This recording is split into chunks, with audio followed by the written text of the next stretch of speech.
2023 ఎన్నికల్లో గులాబీ పార్టీ నుండి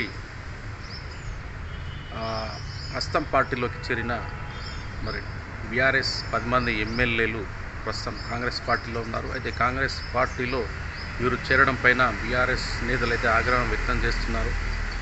ఇక వీరిపైన ముందుగా హైకోర్టులో ఒక బిల్ దాఖలు చేయడం జరిగింది.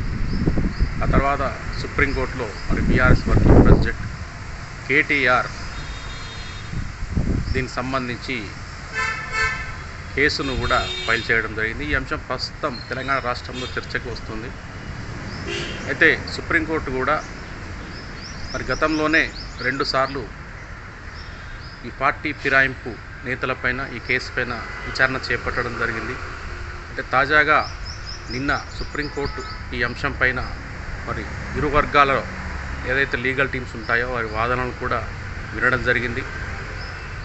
అయితే ఎవరైతే బీఆర్ఎస్ పార్టీ నుండి పార్టీ ఫిరాయించి కాంగ్రెస్ పార్టీలో చేరారో మరి వారిపైన వారు అంటే ఎమ్మెల్యేలు, అదేవిధంగా ప్రభుత్వము, అసెంబ్లీ కార్యదర్శి, రాష్ట్ర ఎన్నికల సంఘం దీనిపైన వివరణ ఇవ్వాలని చెప్పేసి సుప్రీంకోర్టు ఆగ్రహం వ్యక్తం చేయడం జరిగింది. ఇంకా ఎంతకాలం మీరు వివరణ ఇవ్వడానికి సమయం తీసుకుంటారని చెప్పేసి కూడా సుప్రీంకోర్టు ముట్టికాయలు వేయడం జరిగింది.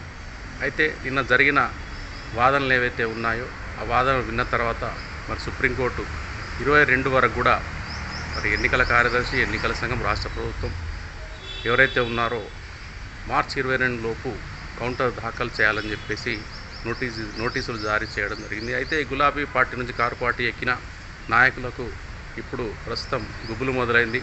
మరి అనర్హత వేటు పడితే ఉప ఎన్నికలు వస్తాయి కాబట్టి వీరి ఎమ్మెల్యే పదవులు ఊడతాయా అని చెప్పేసి అయితే భయం వీరిలో పట్టుకుంది. ముఖ్యంగా ఖైరతాబాద్లో మరి బీఆర్ఎస్ నుండి పోటీ చేసి గెలుపొందిన దానం నాగేందర్ 2024లో మరి సికింద్రాబాద్ ఎంపీగా కంటెస్ట్ చేయడం జరిగింది. ముఖ్యంగా ఆయన పైన చట్టపరమైన చర్యలు తీసుకోవడానికి ఎక్కువ అవకాశం ఉంటుందని వార్తలు వినబడుతున్నాయి. సాంకేతికంగా కూడా దానం నాగేందర్పై వేటు పడే అవకాశం ఉంటుందని, ఆయనపై పడితే మిగతా వారిపైన కూడా కడియం శ్రీహరి కావచ్చు, గూడెం మైపాల్ రెడ్డి కావచ్చు, మాధవరం కృష్ణారావు కావచ్చు, అరికపూడి గాంధీ కావచ్చు, వీరందరిపైన వేటు పడే అవకాశం ఉందని చెప్పి వార్తలు వినబడుతున్నాయి. ఇక కేసీఆర్ కూడా గతంలోనే వీరు పార్టీలో చేరినప్పుడు మళ్ళీ తెలంగాణలో ఉప ఎన్నికలు తప్పకుండా వస్తాయని చెప్పడం జరిగింది.